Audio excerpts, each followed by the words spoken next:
Whenever I make a video that includes me using the cruise control or me showing a pupil how to use the cruise control, I often get asked a question in the comments, and that question is, can you use cruise control on the driving test? So I'm going to clear that one up now. In Great Britain, the Driver and Vehicle Standards Agency, they set the driving test and they set the driving syllabus for learning to drive a car. And in that syllabus, under using the accelerator, it states, you need to know and understand the use of cruise control systems, their potential benefits to the environment and their potential adverse impacts on driver fatigue and safety. So, as a driving instructor, I should be teaching my pupils how to use cruise control. But whether or not they use it on their driving test, they don't have to, but if they want to, they can. Firstly, I'll show you how to use cruise control in this Mazda MX-5 because it's quite simple, and I believe starting simple first is best, although I will show you a total of 3 cars. The mode button. So the mode button cycles between speed limiter and cruise control. So as I press that, you'll see a symbol here. That is your cruise control, and if I press mode, it goes to speed limiter. I press mode again, it goes back to cruise control. Now cruise control is on standby and ready to work. To get it to work, I can press set to set my current speed, or resume, res means resume, to resume my previously set speed. When it's active and working, I can press plus to increase my speed or minus to decrease my speed. Pressing cancel will cancel the system. If I press this button again, it will turn the system off completely, meaning these buttons won't work. So at the moment, the system's on standby mode, ready to work. But if I press this button, it will actually turn it off and that symbol will go away. So watch, off, and you see the symbol's gone. These buttons won't actually activate cruise control anymore. To switch the system back on standby, I press mode and it comes back, it's ready to work again. Another way to cancel the cruise control is to brake, and in some cars, including this car, pressing the clutch also cancels the system. So now I will show you the system in practice. At the moment, cruise control is completely switched off, which is why there's no symbol here. But if I press the mode button, it will put it on standby mode. So now cruise control is ready to work. If I press the set button, it will set my current speed and I can come off the gas pedal and it will keep me at that set speed. If I press plus, I can increase my speed and the car speeds up accordingly. If I press minus, it slows back down again. At the moment I've set it to 27 miles an hour, so the car is slowing back down to 27 miles an hour. I've increased it to 30 and now it's increasing to 30. If I press the cancel button, the system is still on standby, but it's no longer active and I have to take back control with the gas pedal. But the previous speed is still showing on the dashboard. So this time, if I press the res button, resume, it will remember my previous speed and reactivate it. So now I can come off the gas and it will return to 30 miles an hour. I was actually going a bit more than 30 when I pressed resume, so it actually slowed down to 30. This car cannot use the brakes, but it can reduce the power. Some cruise control systems can also use the brakes. Another way for me to turn it off is by pressing the brake pedal. There you go, the system has deactivated and I'm slowing down. To help you tell the difference between cruise control being on standby mode or actually active and working, the little symbol, the cruise control symbol on the dashboard, will turn green. So at the moment, cruise control is on standby. If I press the set button, it will set my current speed, which is 36, and the symbol's gone green. But if I turn the cruise control off by pressing the brake pedal on this occasion, that's the other way to turn the cruise control off and take back control with the gas pedal, it's now gone white, but the previous speed is still remembered at 36. So if I press resume now, it'll go green, turn back on and return me to 36 miles an hour. But I need to brake now because I'm coming into a 30. So there we go, I've just slowed down to 30, I've pressed set, and it set me at 28 because I slowed down a little bit too much, so I can press plus twice to take me to 30, and it's just starting to snow now. So I'm going to turn the cruise control off with the brake pedal and take back manual control with the accelerator, and I think now is probably the time to talk about using cruise control in adverse weather conditions. So as you can see, the weather has got worse and it started snowing. It's quite cold today, it's about 3 degrees, but you don't really want to use cruise control when the conditions get bad. At the moment, it's okay. There's snow in the air, but there's no snow on the ground. It's just a bit wet. But you don't want to be driving through thick snow or in icy conditions with the cruise control on. And neither do you want to be using cruise control when there is standing water on the road. What we mean by standing water is deep puddles. Because as you hit the puddle or as you hit the ice, the cruise control is still going to be applying power to the wheels as you hit that slippery surface or as you start to aquaplane. In most cars, cruise control will be deactivated automatically as soon as any slip is detected. But the problem is that the cruise control system can't see the standing water. It can't see the ice or the snow. So it's not until slip happens that it will deactivate. But as a driver, you can see the problem and you can react quicker. So if you're using the accelerator pedal to control your speed and you see a problem up ahead, you're more likely to react quickly than if you're using cruise control. I'll get back to cruise control later on in the video. For now, I'm going to show you the speed limiter. At the moment, cruise control is on standby, which is why there's this white symbol here. But if I press the mode button, it will go to lim for limit. And if I press the set button, it will set my current speed as the speed limit. So even though I'm pressing the gas pedal quite a lot, it's not going any faster than 30 miles an hour, which is what it's set to. If I press the cancel button, it will turn off the limiter and it goes white again, and then I can press the gas pedal and accelerate. If I press the top button, resume, it will resume the previous speed, and it's telling me I'm over the limit there, and now we're back to 30. And I can no longer go any faster by pressing the gas pedal more, except if I press the gas pedal as hard as I can and pass the little click on the gas pedal, the little gate that I can go through at the bottom of this pedal where there's a click, like that, it bings at me and it allows me to go faster. That's useful for emergencies, and I can now accelerate how I wish. But once I go below that speed limit again, below 30 like I am now, the speed limiter resumes and it will keep me at 30 unless I press the gas pedal as hard as I can past the click at the bottom of the pedal. But this is downhill now, and this car cannot use the brakes to keep me within the speed limit. I have to use them myself. So even though the limit's set to 30, it may still go above 30 if I'm downhill. So I still have to be wary about that and use the brake if necessary. At the moment, my speed limit is set at 30 miles an hour and I'm approaching a 40 mile per hour road. I don't have to cancel the system and turn it back on again. What I can do is press the plus button to increase my speed to 40, and now it will allow me to do up to 40 miles per hour. If I want to, I can press the minus button to decrease it down to what speed I wish. Pressing the brake pedal does not turn off the speed limiter, because the idea behind the speed limiter is that you can drive normally using the clutch and the brake and the gears without going over the speed limit, so you don't have to look at the speed limit so much. If you want to turn the speed limiter off, you have to press cancel. When you press cancel, the previous limit is usually stored, and I can press the top button resume to resume that previous limit. Or if I press cancel again, if I now slow down and want to set my new limit at the current speed I'm at, I'll press set again and it will set the speed I'm currently at, which is 26. But I am coming into a 30, so I can press plus to put it up to 30, and now I can drive up to 30 miles an hour without having to put too much attention into that speedometer. So I'm coming into a 20 now, so I'm going to reduce the speed limiter down to 20 miles per hour. And this is a good example of where a speed limiter can be better than cruise control, because in this area I'm going to have to be slowing down and speeding up a lot.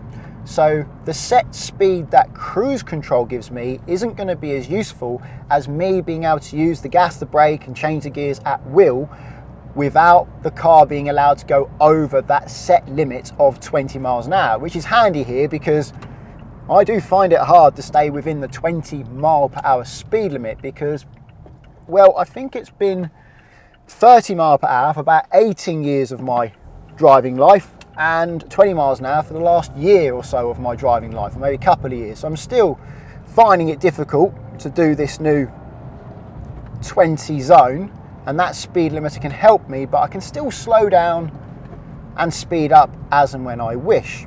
And yes, this car does actually like fourth gear at 20 miles an hour. That's what it says on the dashboard, that's what it recommends, and it seems to work fine, which is unusual. It does have very short gears. See, I'm slowing down now, but because I've got that limiter, I'm not cancelling the cruise control and reapplying it. I'm just driving normally, but my eyes can be on the road more than the speedometer. And if I was to try and keep myself within the 20 limit here, I would have to be looking at that speedometer more than I would like to. I'd rather keep my eyes on the road. Well, it's a new day and we have new weather. So let's get back to cruise control. I'm now in a Seat Leon, my learner car, and in this car I have the cruise control system on the indicator stalk. Seat is a brand of VW, so you will find this system on Seats, Audis, Skodas and of course VW. At the moment the system is on standby. If I move this to the right, it turns the system off, and if you see here on the dashboard it displays my mileage. But if I turn the system on, the mileage becomes the cruise control. The system is now on standby, ready to use. If I press this bottom button, it sets my current speed. If I move this to the right and then let go, it cancels the cruise control but remembers the last set speed. If I press this top button, it resumes the previous speed. And when cruise control is active, I can increase the speed by pressing this top button or decrease it by pressing this bottom button.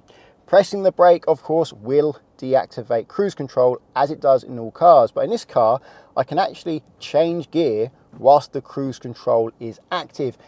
And I actually find that useful because I can press resume for my previous speed.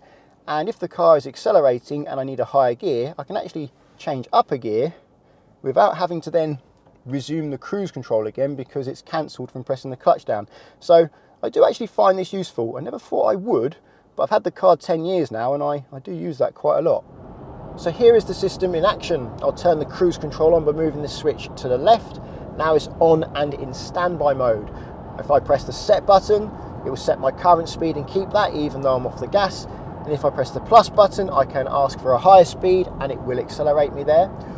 It takes a long time because I'm in eco mode. In sport mode, it accelerates more quickly. Or if I press the minus button, it will set a lower speed and gradually it will slow down towards that lower speed. If I want to cancel the system, I can either press the brake or move this switch to the right and let go, then it cancels the system. If I move it all the way to the right, it turns the system off completely. So I'll turn it to the left now to put it back onto standby mode. Press the set button to set my speed. Press the brake to cancel it. See how it works? And there's a green light as well that comes on when it's set. So now it's saying 50 is my remembered speed from last time. If I press resume, 50 will accelerate me back up to 50. The green light is on and it's gradually making its way to 50. The last mile an hour is always slow.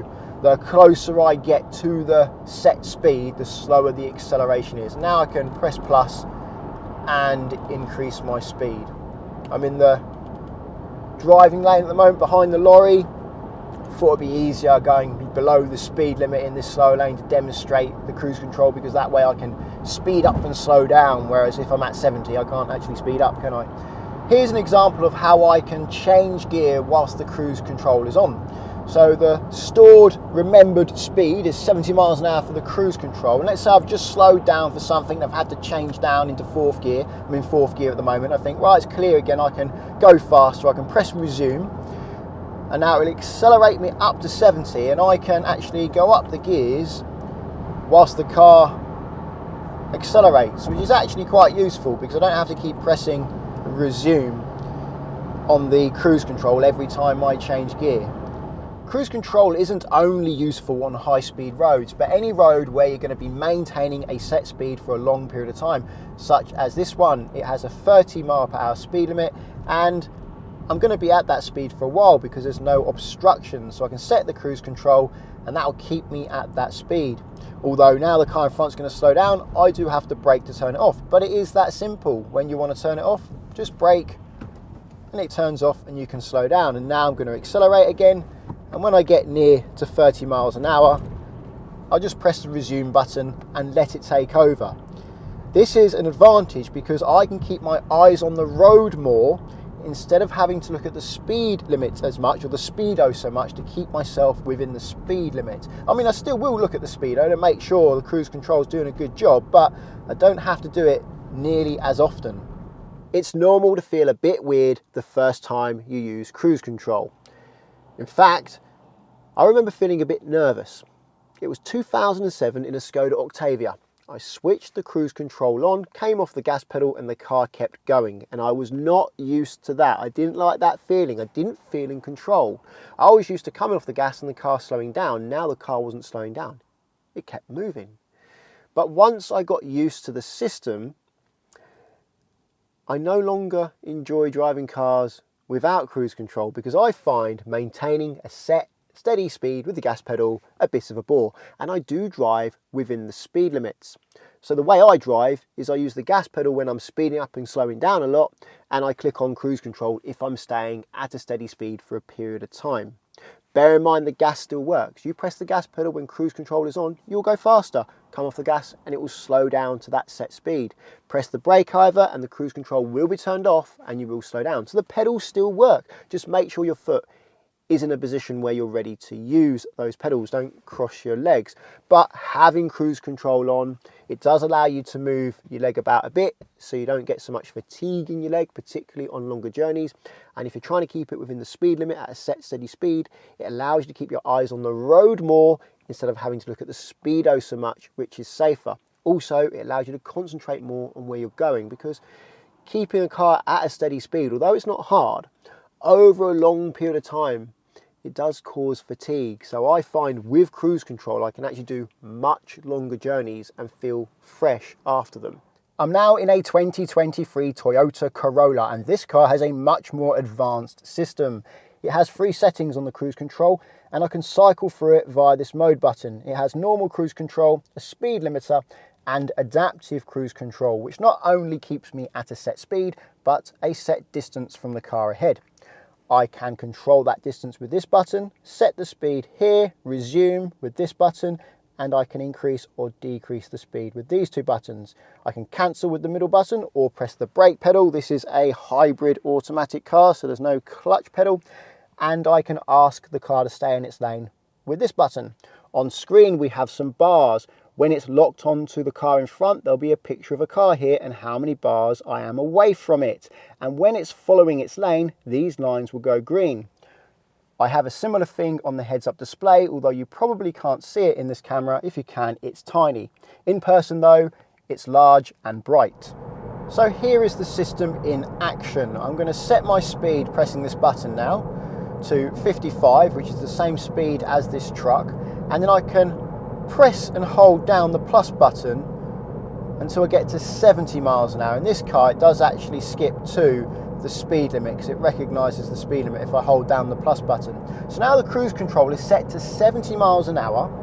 I'm off the gas pedal, yet I'm doing 57 miles an hour because it's locked onto the truck in front and it's just following the speed of the truck. I can control the distance from the truck with this button. So at the moment I'm on 4 bars. I can take it down to 3 bars or all the way down to 1 bar. So you'll see the car will now get closer to the truck. Now I've asked for less distance. So it's getting closer there. And then I can ask for 4 bars again by pressing that button again. And now we will drop back. I think 1 bar is a bit too close. The wide angle lens on this action camera makes vehicles look at least twice as far ahead than they actually are. When it's safe to overtake, what I can do is move into lane 2 And now the truck's not in front of me, the car will speed up to 70 miles an hour because the cruise is set to 70. It wants to do 70, but if it catches up with a vehicle, it will slow down and keep a set distance. And there we go, 70 miles an hour now, or just about 69. There's 70. And then if I go back to lane 1, when I catch up with the next vehicle, it will slow back down and keep me that distance. Now if I press this button, not only will it keep me a distance from the car in front, but it'll keep me in my lane as well. I'm not actually steering now, my hands are on the wheel, but the car is doing the steering. I'm starting to catch up with this slower moving vehicle and the car is starting to slow down. It's quite relaxing. It takes away a lot of the fatigue from long motorway journeys because you don't have to do as much. You watch the system, you control the system, but you don't have to do all the little micro inputs with the gas pedal and the steering, meaning I can drive longer and feel refreshed. With some systems, if you hold down the plus or the minus button, it will skip to the next 5 miles per hour. So if you're doing 31, it will skip to 35. With the Leon and the MX5, they don't do that. It's just one at a time. With this car, I can actually set it to skip to the next one. So if it's 31, that'll be 32. The next 5, so that'll be 35, or the next 10, so that will be 40. But it also recognizes the speed limits, and if it sees a speed limit sign, it will advise, do you want to skip to that speed limit? If the speed limit is faster than what I'm doing, it will say hold down the plus button and it will skip to that speed. If it's lower, then hold down the minus button to skip to the lower speed. Some adaptive cruise control systems will do the traffic for you as well. So at the moment, the speed is set to 50 miles per hour, but I'm only doing 6-7 miles now because of the car in front. If the car was to stop, this car would stop. If it would move away within 2 or 3 seconds, this car would then move again. If we were waiting for much longer, then I would have to either press resume or the gas pedal to give it permission to get going again. It's saying it thinks the speed limit is 70, and it is for this very short stretch. It's just gone 70, but there is a 50 mile per hour speed limit sign just up ahead there. And that's something to bear in mind when it comes to these speed limit recognition systems. They're not always right. Sometimes they can be quite wrong for long periods of time actually. So we're going past the 50 sign now, and this is probably going to change to 50 when it recognises we've gone past it. Is it going to do that? Yes, there you go. So it saw the 50 sign and now it's 50. These systems do make traffic an absolute breeze. Takes away a lot of the strain from driving in traffic. See, it's come to a near stop there. It will stop.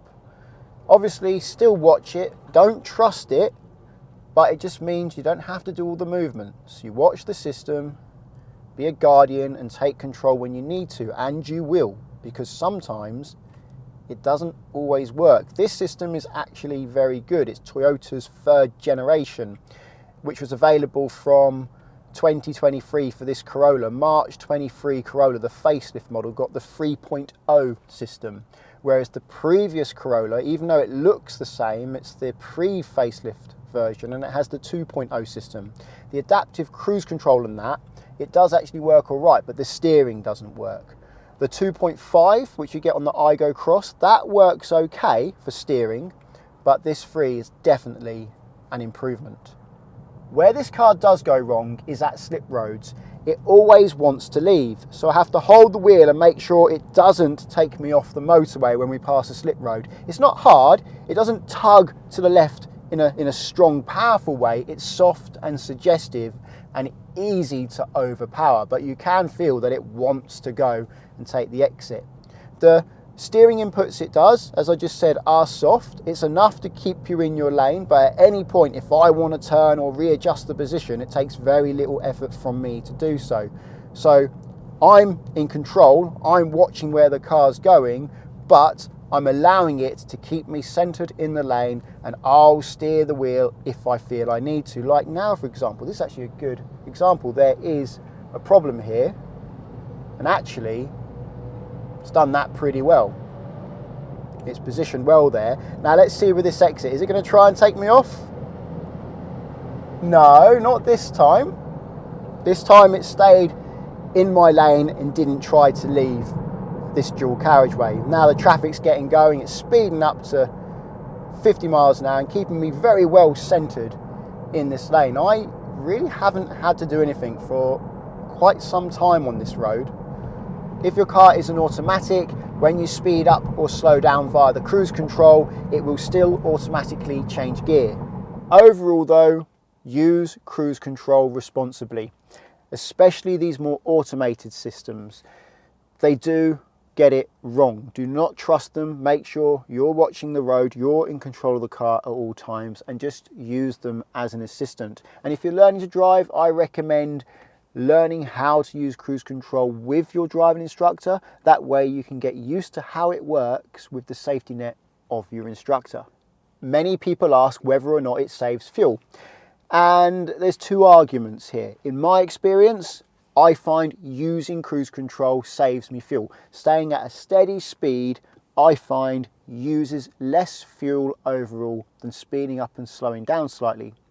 The argument is that when you're speeding up, you're getting greater efficiency from the engine, and when you're slowing down, you're not using any fuel. So overall, you use less fuel. But in my experience, that's not the case, because if you're speeding up and slowing down and speeding up and slowing down, every time you're speeding up, even though you may be getting greater efficiency from the engine, you're using more energy. It takes more energy to speed the car up, and I find the net result is I lose out. There's this thing called pulse and glide, where people do speed up and slow down quite a bit to try and improve fuel economy, but I don't advise driving like that. So in my experience, cruise control has helped me save fuel. To understand what I was saying about efficiency and energy there, efficiency is how efficient your engine is, so how much of that litre of fuel goes into powering the wheels, whereas energy is how much energy it takes to accelerate the car. When you're driving an engine slightly harder, generally the efficiency is higher. You get more out of that litre of fuel. But if it takes more energy, although you may be getting more out of each litre, if you're using more energy, then you may actually overall be using more fuel. Well, I hope this video has helped. If it has, please give it a thumbs up. If you're looking for car insurance, check out the links to Collingwood and Confused in the description. If you're learning to drive and want to insure yourself on somebody else's car, then Collingwood are there for you, because you can do so without affecting the owner's policy, and that takes away a big stress from the owner of that car. Via the link at the moment, there's up to 35% off and a £20 Amazon gift card. If you want to insure your own car, I recommend checking out the link to confused.com, because you fill out one quote form and get loads of quotes back from many insurers to compare who's cheapest, and you can change your car and that quote as many times as you like without having to do the whole quote. So it's a quick and easy way to compare how much it costs to insure different cars. Using the links doesn't cost you anything, but it does support the channel, so thank you very much. Subscribe to get my future videos, and until the next one, cheerio.